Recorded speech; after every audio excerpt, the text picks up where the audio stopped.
va parler de Xavier Dupont de Ligonnès. C'est bien ça?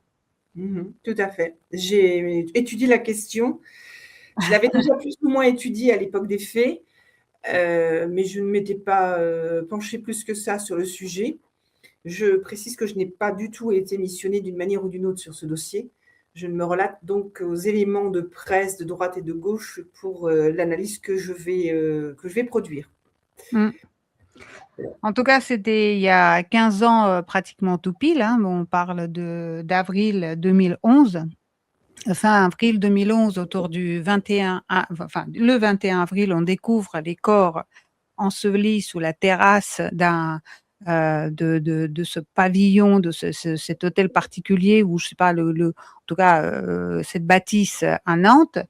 Et on y découvre donc le corps d'une femme avec ses 4 enfants, et le mari est absent. Il n'est pas sur place, et d'ailleurs, il a échangé tout un tas de courriers assez énigmatiques avec ses proches en leur annonçant son départ, et il en a même laissé une forme de presque testament, en proposer ce qu'il faut faire de la maison, des affaires, etc. Et surtout, ne pas toucher la terrasse. Ce qui va amener les policiers à s'y intéresser de plus près, justement parce que c'est cité d'une façon explicite. Cet homme, s'est présenté comme quelqu'un d'assez, comment dire, ordinaire, alors que il en est pas. Il en est pas. Parce que déjà, ses racines, je pense aussi le fait que très vite, il s'intéresse aux nouvelles technologies, il veut créer des sites internet pour développer son business. Bon, il essuie des fiascos ou pas, d'ailleurs on ne sait pas aujourd'hui, mais c'est vous qui allez nous raconter justement, Nadine, le profil de ce type, ce que vous pensez aujourd'hui de lui, et puis surtout qu'en 2026, nous avons quand même quelques éléments assez troublants sur le fait qu'il y a eu des témoignages récents sur sa vie.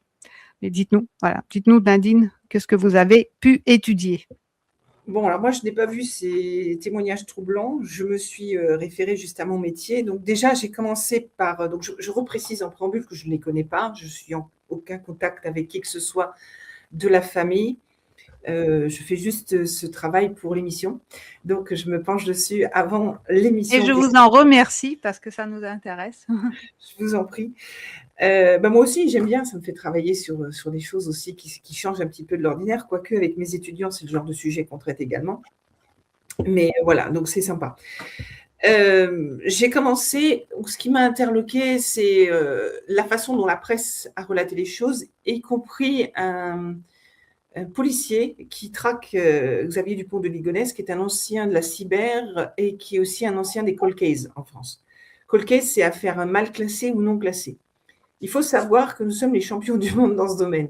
On a le pays où il y a le plus fort taux de cold case. Donc, c'est déjà extrêmement inquiétant. Ça suppute un ensemble de questionnements, soit sur la notion de la justice, comment elle travaille, soit sur la notion de la formation des forces de l'ordre, comment elles travaillent également ou comment elles sont formées pour pouvoir appréhender X et Y dossiers. Le plus célèbre, je pense, c'est celui de Omar Mathieu. On a bien vu que c'était un vrai cold case où c'était pas Omar. Voilà.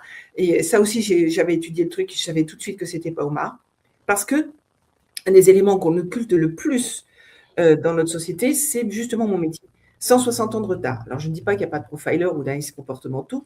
Je dis juste qu'ils ne sont pas vraiment aussi présents et aussi actifs, voire peut-être formés pour pouvoir appréhender ce genre de dossier, tristement. Ça ne veut pas dire qu'ils sont incompétents, je réitère. Ce qu'il y a, c'est que nous avons une lacune énorme dans ces métiers-là et probablement d'autres. Donc, ça fait partie de ce qu'on appelle le forensic. Forensic, c'est un nom qu'on entend beaucoup dans les séries télévisées. Donc, le forensic, c'est l'univers des investigations, en gros. Et vous avez donc le forensic technique, où par exemple les traces d'ADN, les traces de sang, les empreintes digitales, etc., etc. Et tout ce qui est études techniques, en gros. Et vous avez le forensic comportemental. Et là, c'est ma partie à moi. Donc, c'est tout ce qui est profilage, en gros. Et ça, c'est quelque chose qui est relativement occulté. Donc, ce que j'ai observé dans ce qui était écrit dans la presse mainstream, qui était une accusation directe, sans autre forme de procès, bon, j'ai été victime de cela, donc je sais comment il fonctionne, c'est exactement le même modus operandi. On a été très nombreux à être victimes de cela. Et sans réfléchir, sans tenir compte d'un ensemble d'éléments, notamment donnés par la sœur Christine de Xavier Dupont de Ligonnès. Et même lorsqu'elle a été interviewée avec son avocat et une autre personne, un homme, je n'ai pas retenu son nom, ou juste seule, enfin j'ai écouté juste 2-3 interviews d'elle, qui m'a permis de vérifier qu'elle était totalement congruente, c'est-à-dire que ces signes non-verbaux, 80% de la communication est non-verbale, il faut le savoir. Donc, on parle toujours de communication quand on parle, etc., mais en réalité, c'est le non-verbal qui est important, qui est très, très important. Mais il faut savoir aussi le traduire. Et ces signes non-verbaux sont tout à fait congruents. On appelle ça dans notre métier congruence. C'est-à-dire qu'ils sont en phase. C'est-à-dire que les 5 canaux d'expression matchent. En gros, c'est ça. Ça s'apprend en cours. Et clairement, j'ai observé en fait l'attitude des journalistes en face. Ils ne voulaient absolument pas entendre d'autres versions. Et de même, ce fameux policier, sans remettre en cause la qualité de cet homme et de tout le travail qu'il a accompli, c'est simplement qu'ils sont restés dans des espèces de couloirs figés, à avoir des idées, des a priori, des jugements de valeur qui ne les autorisent pas à voir autre chose. Et ça ne veut pas dire qu'ils n'ont pas les potentiels, ça veut juste dire qu'ils sont restés obstrués, probablement par leur façon de travailler identique depuis des années, probablement par le fait qu'ils n'ont pas la formation pour, ou peut-être parce qu'ils ont une rage contre cette personne, j'en sais rien, il y a plein de prétextes qui peuvent être là, et qui m'ont donné l'envie de creuser encore plus, du coup. Je me suis dit, pourquoi ils ont décidé de l'accuser, alors qu'a priori, à l'origine, il n'était que témoin, recherché par Interpol en tant que témoin. Il faut le repréciser quand même. Donc, j'ai fait son profil à lui, j'ai fait le profil d'Agnès, son épouse, et j'ai fait le profil de Christine, pour vérifier. Alors, je précise, dans toutes mes émissions Profilement Vôtre, que je fais notamment sur YouTube, et dans tous les éléments où j'interviens, je ne donne publiquement qu'environ 10 à 20%, là ce sera peut-être un peu plus 30 aujourd'hui, de profilage, parce que c'est ultra sensible, et que mis dans les mains de n'importe qui, ça peut être interprété n'importe comment. Il n'y a que mes clients qui ont tout. Donc là, et ils voient la différence. Ils me le disent à chaque fois, ils disent « Ah ouais, non, en fait, vous ne dites rien publiquement. » En effet, je ne dis pas grand-chose. Donc, le profil de Xavier, ce que j'ai vu, c'est qu'il a été annoncé comme étant un bon vivant, quelqu'un de gentil, le bon pote de barbecue, ce que je lisais un petit peu, mais c'est absolument vrai. Et c'est totalement en phase avec lui. C'est une bonne personne et une belle personne. Extrêmement altruiste, bon père de famille, bon époux, même si la partie couple pouvait ne pas être… en tout cas, il y avait un moment où ça n'allait plus entre eux. Cela n'empêchait pas de rester à tenir son devoir conjugal. Donc, c'est tout à fait le genre d'homme que c'était. Et je reprécise altruiste. Je reprécise. Éduqué, une belle éducation, gentil, serviable, doux. Quelqu'un même limite un peu, qui pourrait être un peu poète, un peu rêveur, un peu ce côté fantasque aussi, ce côté un petit peu humour, amical. Alors, pas franchement un foudre de guerre. C'est pas un meneur, c'est pas un fonceur, c'est pas un leader, mais relativement bosseur et relativement structuré de ce que j'ai vu de son profil, et plutôt franc. Toutes les caractéristiques que je viens de citer là ne matchent pas avec le type de profil du tueur présumé de la famille de Dupont de Ligonnès. Parce que c'est une personne de sang-froid qui a tué, c'est une personne qui est calculatrice, c'est pas du tout le genre de Xavier, c'est une personne qui anticipe énormément les choses de façon bien calculée, bien structurée, bien méthodique, donc en amont pendant un certain temps. Ça peut être une personne qui peut être vengeresse aussi, ou ça peut être simplement un tueur de chez tueur pour faire les choses. Et dans ce cas-là, vu les crimes tels qu'ils ont été commis, c'est quelqu'un qui a déjà commis avant et qui commettra encore après. Là, on n'est absolument pas sur le profil de Xavier. Donc déjà, là, ça ne matche pas. Continuons. Donc, on va arriver sur Agnès. Agnès. Personne ne parle d'Agnès, à part qu'elle est morte, soi-disant. On va y revenir. Je pense que je vais surprendre beaucoup de monde avec cette étude. Bon, j'ai l'habitude.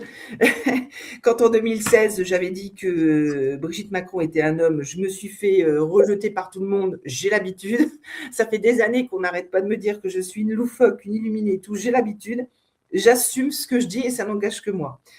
Donc, c'est une femme plutôt classique, d'une très belle éducation également, plutôt plus proche de la noblesse que Xavier en termes d'éducation, ce côté très famille catholique. Elle a vraiment toutes les aspérités à ce niveau-là, de la bonne éducation des enfants, de la bonne droiture et la bonne posture et la bonne image de la famille. Elle est garante de cela. Carrée, droite, plutôt souple, mais il ne faut pas trop déroger aux valeurs, il ne faut pas trop déroger à un ensemble de choses qui nuiraient à l'image ou nuiraient à la qualité de la perception de la famille ou même de sa propre personne. Maternelle, aimante, posée, forte croyance et de forts principes, de fait, pieuse, bosseuse et du genre à pas se plaindre, altruiste également, donc on a 2 altruistes l'un avec l'autre, sociable, ouverte aux autres et très ancrée dans ses valeurs. Donc là, il y a un côté qui est plus fort chez elle que chez lui sur la partie religion et sur la partie valeur. Ce n'est pas rien parce que ça veut dire que si on y déroge, elle pourrait, avoir des comportements un petit peu plus sévères, si je puis me permettre, alors que Xavier aurait été un peu plus souple. Si par exemple un de ses enfants portait trop tôt du maquillage ou décidait de faire un tatouage ou que sais-je, c'est plus de son côté à elle que ça aurait ronflé. En gros. D'accord. Voilà. Donc la personnalité la plus forte du couple, c'est elle, c'est Agnès. Donc déjà, on voit que par rapport à Xavier, là aussi, au niveau tueur, c'est assez compliqué puisque c'est la personnalité la moins forte. Mais ceci étant dit, par un excès de colère, par un excès de fatigue ou par un ras-le-bol de je ne sais quoi, il peut se mettre à tuer. Mais tuer froidement, tel que ça a été fait et prémédité comme ça, j'en suis pas certaine. Toujours pas. Maintenant, on va passer à Christine. Christine, c'est la sœur de Xavier. On est dans les mêmes types de profils à peu près, plutôt plus proche du profil de Agnès que de celui de Xavier. Quelqu'un de posé, d'extrêmement cultivé, dans l'amour de soi et des autres. Elle, par contre, elle s'aime beaucoup plus que probablement Agnès, même si elle s'aimait aussi, mais en tout cas beaucoup plus que Xavier. Réfléchie. Elle est encore plus réfléchie, encore plus structurée et plus analytique que Agnès ou son frère, dont elle a des niveaux d'intelligence beaucoup plus élevés que les deux. C'est une femme d'engagement. Elle est beaucoup plus forte en femme d'engagement que ne l'est également Agnès et encore moins Xavier. Maternelle, bosseuse, fonceuse, et qu'elle a beaucoup plus de caractère que les deux autres. Et je réitère, dans toutes les vidéos que j'ai analysées concernant Christine, elle était systématiquement congruente. Je n'ai vu aucune détection de micro-expression ou d'expressions diverses de mensonges ou de mal-être ou quoi que ce soit, même face aux attitudes invectives des journalistes. Elle est restée coite, elle est restée posée, elle est restée calme et elle a répondu de la même manière. Comme si elle s'y attendait probablement. C'est possible, mais on n'avait pas une maîtrise de son comportement ou de son caractère ou de ses postures pour masquer des expressions, parce qu'on finit par le voir d'une manière ou d'une autre. Nous, c'est notre métier, donc on finit par le voir. Donc, il n'y a rien eu de spécifique. Donc, en gros, ce qu'elle dit, elle y croit et elle est complètement en phase avec ce qu'elle dit. Je n'ai pas dit que c'était la vérité. J'ai dit, elle est complètement en phase, il n'y a pas de mensonge, il n'y a pas de loup, il n'y a rien de caché. Sachant qu'elle présente énormément d'arguments que je vais citer par la suite, avant que vous ayez des questions.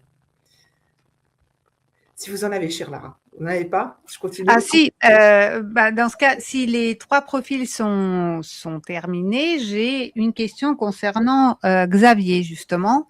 C'est vrai que l'entourage et ce qu'on peut imaginer confirme ce que vous dites, avec 2 petites différences, c'est-à-dire le vol qu'il fait auprès de son ami quand il emprunte l'appartement et que derrière l'ami est dévalisé et il reste que les médailles de baptême qui sont pas volées, et donc ça signe un petit peu le qui pouvait être concerné. Cet ami, je crois qu'il est plus en vie d'ailleurs. Et puis un autre aspect qui, moi, m'interpelle beaucoup parce que ça tranche tout à coup avec une personne franche, loyale envers son entourage, etc.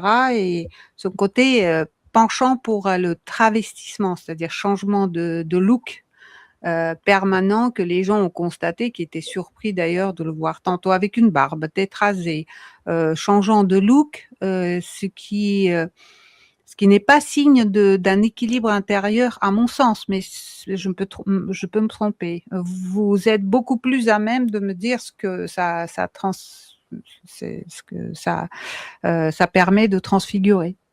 Disons que le fait de se travestir n'est pas forcément quelque chose de négatif. Ça dépend dans quel but et ça dépend pourquoi. Donc, il faut savoir que dans son métier, il était un client mystère. Au niveau des hôtels, client mystère, ben, ça veut dire qu'on se change de look, tout simplement. En plus, il avait un côté un petit peu facétieux, un petit peu joueur. C'est bon vivant, hein, ça va un petit peu avec le côté joueur, bon copain, qui fait la fête. Bon, il peut challenger en gros. Donc, sur ce côté-là, moi, ça ne me choque pas, dans le sens où c'est pas un travestissement du type je me travestis pour vivre une vie qui n'est pas la mienne. C'est le cas d'un des deux personnages de l'Élysée. C'est le travestissement pur et dur où je suis né homme, mais je me change en femme et je vis une vie de femme. Et là, il y a une tricherie qui est terrible parce que ça se voit d'une manière ou d'une autre. Il n'y a pas besoin d'être profiler pour voir un ensemble de choses. Même si, en tant que profiler, j'ai fait quand même un rapport sur ce sujet pour la défense des dossiers de Natacha auprès de Maître François Nanglehan et Christian Cotten. Ceci étant dit, on n'a pas besoin, on peut percevoir déjà certaines choses. Donc, le travestissement pour des clients mystères ne me choque pas en soi. S'il est connu et reconnu et que les gens l'ont repéré dans les hôtels en disant ceci et cela, ben, je pense que j'aurais fait pareil à sa place. Si j'avais ce genre d'occupation qui, moi, ne m'intéresse pas. Mais c'est pas trop mon truc parce que j'ai du mal à tricher. Mais voilà, si lui, ça l'amusait, et puis ça peut être un amusement, justement, quelque chose qu'il vit autrement, quelque chose qui peut être une soupape pour une lourdeur familiale ou j'en sais rien, parce qu'il y avait quand même des choses qui étaient un petit peu en déphasage dans le couple, hein, comme on l'a dit tout à l'heure, et comme ça a été dit dans la presse. Donc, sur ce premier point, ça ne me choque pas du tout. Et je connais des gens qui se travestissent aussi pour les carnavals à Dunkerque, pour des trucs, et qui rentrent dans des trucs de folie, et ils sont parfaitement équilibrés. Donc, pour prendre cet exemple, il y en a d'autres. Ça, personnellement, non. À ce niveau-là, non. Il n'y a pas de déséquilibre. La question, c'est est-ce qu'il l'a fait de trop à un point qu'il en perde vraiment son identité? Et là, oui, ça devient dangereux. Mais ça, je ne l'ai pas vu. Donc, à vérifier. Est-ce que ce n'est pas une façon de tromper son monde, le travestissement? C'est-à-dire tester jusqu'où on est reconnaissable, pas reconnaissable, et ajuster un petit peu c'est ça, c'est plutôt comme ça que je voyais, mais je peux me tromper. Non, mais si, je suis d'accord avec ça. La question, je dirais, c'est que le patron qui l'oblige à se travestir pour faire son boulot, est-ce que c'est pas lui qui trompe le monde? D'accord. Pour moi, je ramènerais plutôt là. Et pourquoi accepter un tel boulot? Bon, il était apparemment toujours à peu près dans les trucs de voyage, d'après ce que j'ai vu. Très bon commercial, mais pas très bon entrepreneur. Donc, d'après ce que j'ai vu, moi, je me dis, c'est plutôt, est-ce que c'est sain qu'un chef d'entreprise vous dise, il faut que vous trouviez les failles, donc éventuellement vous relooker pour piéger en fait les hôteliers. Moi, je me dis que c'est là le problème pour moi. Après, pour la partie cambriolage ou vol, là, je n'ai pas trop suivi, donc je ne suis pas tout à fait au courant de cette histoire-là. Il avait emprunté il avait son meilleur ami d'enfance partait pour longtemps, était expatrié, et il lui avait laissé son appartement, et Xavier Dupont de Ligonnès utilisait cet appartement, y compris pour ses conquêtes un petit peu voilà, le côté volage de la personne. Et il y a eu, voilà. Et puis il y a eu un vol, et sur ce vol, en fait, Xavier Dupont de Ligonnès lui disait, bon, bah, c'est une fille, elle est partie avec tout, j'étais avec elle, puis elle est partie, elle a tout volé. Sauf que dans le vol, elle a préservé la médaille de baptême de la personne et une croix. Donc, et ça, c'était plutôt, ça penchait plutôt sur un Xavier Dupont de Ligonnès qui n'aurait pas touché ces signes religieux qui sont, voilà. C'est le récit officiel, mais je peux. Alors, voilà, on n'a pas le récit officiel, on n'a pas la version officielle non plus de Xavier. Et moi, j'ai l'impression que c'est un petit peu, je ne veux pas le défendre, hein, mais j'ai l'impression que c'est un peu c'est tiré par les cheveux, quoi. C'est de la spéculation. Pourquoi est-ce qu'on n'écoute pas les explications? C'est le truc qui m'a toujours interpellée, c'est pourquoi on n'écoute pas ce qu'ont dit Xavier et Agnès. Parce qu'Agnès aussi, elle a parlé. Agnès, elle a dit qu'elle était victime d'agression, elle se sentait en danger, en fait. Elle a confié ça à 2 de ses amis, Ah oui. dans le cercle catholique. Pourquoi est-ce qu'on n'est pas allé sur ces pistes-là? Donc pour Xavier, c'est pareil. C'est pourquoi on n'écoute pas l'histoire de l'appartement. Peut-être que c'est vrai. Moi, je ne le vois pas comme ça, parce qu'il aurait pu avoir l'occasion de voler X fois. Il avait d'autres amis. Il avait 2 grands amis, 2 très grands amis masculins. On l'a prétendu qu'il était homosexuel ou homosexuel refoulé. Possible. Je ne suis pas certaine du Non, tout de son ça. meilleur ami était homosexuel et était Oui, secrètement amoureux de voilà, lui ça depuis oui. des années. Voilà, Ça c'est oui, le mais fameux qui lui a prêté les clés de son appartement. on a souvent un homosexuel dans notre entourage très amoureux de nous, et puis c'est pas pour ça qu'on tombe homosexuel. Hein. Moi, ça m'est Oui, arrivé. Hein. oui. Je crois qu'on a tous connu un petit peu ça. Mais c'est bon, c'est comme ça, c'est tout. Et c'est pas pour ça qu'on devient homosexuel. Et qu'on va critiquer aussi les homosexuels. Donc ça, j'y crois pas trop à cette histoire d'homosexualité, personnellement. Qu'il ait une homosexualité refoulée, possible, je pense qu'on l'a tous plus ou moins, ça se canalise, j'en sais trop rien. Je me suis pas penchée sur le sujet. En revanche, sur le fait du vol, je veux pas défendre Xavier Dupont de Ligonnès, mais ce que j'aimerais bien, c'est qu'on l'écoute. Enfin, on peut plus aujourd'hui, mais parce qu'on pourra, à mon avis, jamais. J'ai toujours dit qu'on le retrouverait jamais. Ça, dès le début, je l'ai dit. Ah oui. Et comme je vous avais dit dans l'ancienne émission, dans l'émission qu'on a fait, je crois, la semaine d'avant, je crois, quand on avait soi-disant retrouvé en Écosse, si je ne m'abuse, par une intelligence artificielle, en fait. Hein, on a scanné le facial et on a contrôlé, on a checké. Et que tout le monde se moquait de moi en disant, tu vois, tu avais dit qu'on ne le retrouverait pas, tu vois, tu avais dit, j'ai dit non, j'ai dit, vous inquiétez pas, je suis sûre que c'est faux, ça n'a pas loupé quelques jours après. Donc ça a énervé évidemment les gens qui voulaient me dévaloriser, mais ça ne me dérange pas, j'aurais pu me tromper, hein, ceci étant dit, mais je ne le sentais pas. Ah non, non, Nadine, dans votre métier, on ne peut pas vous dévaloriser, même si les faits après ne sont pas. Vous faites des analyses selon des éléments, et il y a certains éléments dont vous n'êtes pas, vous n'avez pas connaissance. Voilà, Voilà. c'est ça. Donc, non, je dis ça parce qu'il y a vraiment des gens qui ouais. font que ça depuis des années, qui ne font que ça. Ouais. C'est pour ça que je ne travaille pas dans le système. Je précise quand même qu'il y a des faux rapports sur moi au niveau de la DGSE, des GSU, par des gens, dont des fois des généraux que je ne connais pas, que j'ai jamais rencontrés. C'est depuis des années, hein. C'est depuis l'affaire 2013, depuis qu'on a tenté justement de me dévaloriser par la presse, etc., sans preuve, et de m'attaquer juridiquement sans preuve. Donc c'est pour ça que je parle de dévalorisation. C'est de ma personne et de ma pratique. Parce qu'en plus, le profilage, en France, c'est un peu vase clos. Comme je disais, 160 ans de retard, hein, à minima. Donc, pour revenir sur notre sujet, c'est ce côté de ne pas écouter les signes, de ne pas comprendre les lettres et les messages de Xavier Dupont de Ligonnès et d'Agnès. Dans cette enquête, c'est un peu écarté ou c'est traduit autrement, comme parfois de la folie, des messages un peu bizarres et tout. Moi, j'ai repéré un paquet d'anomalies. Et là, on est pile poil dans le cold case. Mais on est aussi dans une affaire d'État. Mais pas une vraie affaire d'État dans le sens propre du terme. Première anomalie, on n'a jamais retrouvé l'arme. Ça me pose un problème. Elle est où l'arme? Donc, on ne peut pas dire que quelqu'un est coupable si tu n'as pas l'arme déjà. Il faut quand même un minimum de preuves pour inculper quelqu'un. Une 22 long rifle. Bon, je suis un bon tireur. Je suis quelqu'un qui tire. Bon, j'ai ça sans prendre de cours. C'est comme ça. À 13 ans, je tire à la 22 long rifle. Oui, on peut faire mouche. Oui, on peut faire mouche de loin. Mais ce n'est pas l'arme idéale pour tuer quelqu'un. Et c'est une 22 long rifle qui venait de son père. Il reprenait des cours dans un stand de tir, mais il tirait plus dans son jardin avec les enfants. Pour apprendre, peut-être ça l'amusait, j'en sais rien. Mais a priori, pas pour la chasse ou pour tirer, parce que tirer sur une cible, tirer sur un gibier et tirer sur un être humain, c'est pas la même chose. Hein.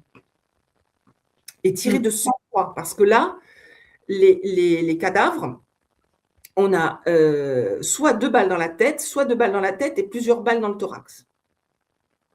Donc, je ne sais pas la balistique, ce qu'elle dit. Si ce sont les mêmes balles, si ce sont bien des 22 long rifles. Ça, on n'a pas les informations. Je ne dis pas qu'elles n'existent pas ou ce n'est pas vrai. Je dis juste, j'ai rien vu là-dessus. Donc, les 22 long rifles, ce n'est vraiment pas l'idéal. Franchement, on peut, hein, mais ce n'est pas l'idéal. Nous n'avons pas les heures de décès. Mais pire encore. Vous avez 5 corps que les légistes ont analysés en 2 jours. 2 jours, 5 corps. Traités à la chaux, enterrés, emmaillotés dans du drap, emmaillotés dans un plastique, emmaillotés dans du scotch sous de la terre avec de la chaux dessus. Sachant que la quantité de chaux qu'il y avait est très minimum pour faire disparaître les corps. J'occulte les chiens, hein. D'accord? 2 jours. Ils sont sportifs, hein. Quand on voit la quantité de travail qu'il y a, c'est très suspicieux. Mais j'ai encore pire. C'est qu'aucun membre de la famille n'a identifié qui que ce soit. Ils ont été suggérés très fortement à ne pas identifier les corps. Mais tu as vu jouer ça où, toi? Dans une telle affaire médiatisée, une famille disséminée, sauf le père, et la famille ne va pas identifier les corps. Tu as vu jouer ça où? Et j'en rajoute une couche. Agnès faisait 1,67 m et un certain poids. Dans le rapport légiste, il y a 1,72 m et un poids supérieur, largement supérieur. Ah, ben moi, en tant que profiler, là, j'arrête tout. Là, les copains, je vais vous dire, là, il y a un problème. Pour moi, ce n'est pas les corps de la famille. C'est un faux assassinat. Je vais m'en expliquer par la suite. J'en rajoute encore. La seule victime qui n'ait pas été droguée, c'est la mère. Pourquoi? Alors qu'ils étaient tous en pyjama dans leur sommeil. Pourquoi pas elle? Question. C'est juste une question, hein, mais des questions qui me semblent légitimes. Je lis mes notes, hein, en même temps pour rien oublier. Les objets religieux. Alors, très intéressant aussi. On retrouve sur chaque corps des objets religieux. Et dans les objets religieux, ce sont tous des trucs made in China, en plastique ou je ne sais quoi. Or, ce sont des familles d'une certaine caste, comment dire, certaine noblesse, quoi, d'un certain niveau. La sœur expliquait qu'on a plutôt tendance à avoir des objets religieux en nacre, en or, enfin des choses comme ça, quoi, des choses d'un certain poids. Et elle expliquait que, parce que je n'ai pas eu le détail des objets religieux, elle expliquait que les objets religieux qu'on retrouvait sur les corps ne correspondent pas en fait à et la religion catholique, en fait, dans le sens de ce que ça voulait exprimer, et ni à la famille. Donc, incongruence. Là, il y a une grosse incongruence. Donc, c'est une mise en scène. C'est purement une mise en scène. Et Xavier ne pouvait la faire puisque lui-même, il était catholique et il savait très bien comment ça se passait dans la famille. Ce n'est pas lui qui a pu le faire. Les outils. Encore un truc intéressant, les outils achetés par Xavier Dupont de Ligonnès. Si je veux commettre un crime, je vais essayer de faire en sorte qu'on ne remonte pas à moi quand même. Je suis blonde, mais pas trop, quoi. Je veux dire, je vais essayer de faire en sorte qu'on ne revienne pas à se dire c'est Nadine qui l'a fait. Donc, qu'est-ce que je vais faire? Je vais éviter de payer avec ma carte bancaire. Or, lui, il a tout payé avec la carte bancaire. Mais quand on fait la liste des outils, ça ne correspond pas à un terrassement. Et la quantité de chaux ne peut pas suffire, je réitère, ce que j'ai dit tout à l'heure, à faire diminuer les cadavres et l'odeur de tout ce qu'il y avait sous la terrasse. Bon. Les traces de sang. Important, ça aussi, les traces de sang. Il y a très peu de traces de sang dans la cuisine, mais nulle part ailleurs dans la maison. Ils étaient tous en pyjama endormis. C'est un miracle. Parce que même si vous le travaillez super bien, l'eau de javel, tout ce que vous voulez, le luminol, à un moment donné, ça va s'allumer tous les quarts d'heure et vous allez finir par trouver ce qui a été le cas dans la cuisine. C'est un miracle. Pour moi, c'est un miracle. Pas d'autre chose. On est en pleine religion, donc pourquoi pas? Donc, on ne sait pas exactement non plus depuis quand les corps sont morts, puisque on a vu Agnès le 5 avril. Or, elle était supposée être morte le 4 avril. Il y a eu plusieurs témoins. Et c'est seulement tardivement que la voisine, enfin, c'est au bout de 2-3 jours que la voisine a dit la maison a les volets fermés, donc est-ce que vous pouvez voir ce qui se passe? Ils sont arrivés que le 21, je crois, ou je ne sais plus exactement quel jour, mais de mémoire, c'est 21. Le 21, ils sont déterrés, en fait. Donc, c'est oui, autour du 20. Ouais. Voilà, c'est ça, dans ces eaux-là. Il y a quand même un gros laps de temps qui se passe avant les alertes, avant le supposé crime, et que sachant qu'ils ne savent pas définir exactement quand ils ont été tués. Donc ça, c'est très loufoque aussi. Je réitère donc que l'épouse subissait des menaces et s'en est épanchée auprès de 2 de ses amis.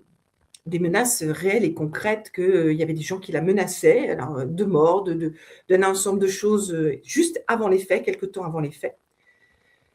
Et alors, celle-là, moi, celle-ci, elle est pas mal non plus. La sœur a révélé que Xavier avait une maladie d'affection osseuse. Il était donc dans une incapacité de s'occuper de 5 corps à enterrer et de les enterrer. Je réitère, les corps dormaient, donc c'est lourd un corps, de toute façon un corps mort ou un corps lourd, qui dort, c'est lourd, d'accord? Donc il faut les descendre. Apparemment, il y avait un étage, cette maison, de ce que j'ai vu, il y avait un étage, une maison de 130 mètres carrés à étage. Ils étaient dans des draps, ils étaient dans des sacs plastiques, ils étaient dans des scotch, enterrés. Ça fait beaucoup de manœuvres quand même pour quelqu'un qui a une maladie osseuse. Donc s'il a fait quelque chose, et ce dont je ne crois pas, il a forcément été obligé de se faire aider. Alors un indice très important, Xavier Dupont de Ligonnès n'était plus du tout dans la maison depuis un certain temps, et le 9, dans la maison, on retrouve une serpillière, alors je ne sais pas comment, non, c'est le 18 avril, pardon, le 18 avril, on retrouve une serpillière mouillée dans la cuisine. Donc, s'il n'était plus là depuis un moment, elle serait sèche depuis un moment, la serpillière, parce que même avec une maison super humide, à un moment, ça sèche quand même. Intéressant, ça aussi, comme détail. Oui, les détails. Dans notre métier, je dis toujours à mes étudiants, je dis à tout le monde, le détail. C'est très important, le détail. Parce que c'est ce détail-là, sur des affaires, dont celle qu'on m'a incriminée, là, l'affaire d'Agen, où on m'a fait passer pour un escroc et tout ce qu'on veut, on a raconté n'importe quoi, y compris l'histoire qui est complètement romancée, ça n'a absolument rien à voir avec la réalité. Ils sont très doués dans la presse mainstream pour faire ça. C'est un détail qui m'a fait tout comprendre. Un détail. Je cherchais, je fouillais, je regardais jusqu'à ce que j'ai un détail. C'est un bijou posé sur une commode. C'est la façon dont il a été posé. J'ai appelé tous les bijoutiers que je pouvais appeler, toutes mes copines. Comment tu poses ton collier quand tu le retires? Sachant que la victime ne retirait jamais, jamais, jamais ce bijou. Et là, j'ai compris. C'est un aveu. J'avais compris tout de suite ce qui s'était passé. Et tout le puzzle s'est construit. Le détail. Donc, Agnès et Thomas ont été vus le 5 à Nantes. Même Thomas, le fils aîné de mémoire. Et puis, l'autre truc qui m'interpelle aussi, c'est le manque de réactivité des policiers lorsqu'on leur dit que les volets sont clos. Parce que je veux bien admettre qu'ils viennent 1 ou 2 jours après, mais 10 jours après, ça fait quand même beaucoup. Donc, voilà toute la liste des anomalies. Alors, je ne sais pas vous, mais moi, quand je vois ça, ne serait-ce que le cas, je dis là, il y a un bug. On ne peut pas construire une accusation avec autant d'anomalies et de manquement de preuves. On ne peut pas. Ce n'est pas professionnel. On ne peut pas faire ce genre de choses. Donc, je suis arrivée à me dire que c'est purement et simplement une mise en scène. Si on reprend la lettre de Xavier à sa sœur, où il disait à un moment donné qu'il avait été témoin d'une affaire de drogue aux États-Unis, lorsqu'il est parti justement avec son meilleur ami et son épouse et les enfants, je crois que c'est 18 mois qu'il est parti aux États-Unis. Et il a été témoin d'une affaire liée à la drogue. On n'a pas les détails. Qu'il était donc protégé par la DEA. Et de fait, en France, c'est logique, il est plus protégé d'être en France que d'être aux États-Unis, parce qu'il ne savait pas de quel témoin il s'agissait visiblement, et que en France, c'est loin la France, et tout le monde aux États-Unis ne connaissent même pas ce pays-là. Donc, tu restes en France, tu fais ton truc, et le jour où tu devras témoigner au procès, on t'emmène et tu témoignes au procès. Voilà. Alors, pourquoi Agnès a eu des menaces juste avant? De quelle menace il s'agit? Pose des questions s'il n'y a pas un lien.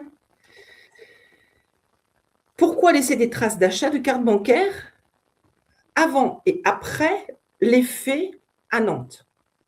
Il y a plein de raisons qui peuvent se passer.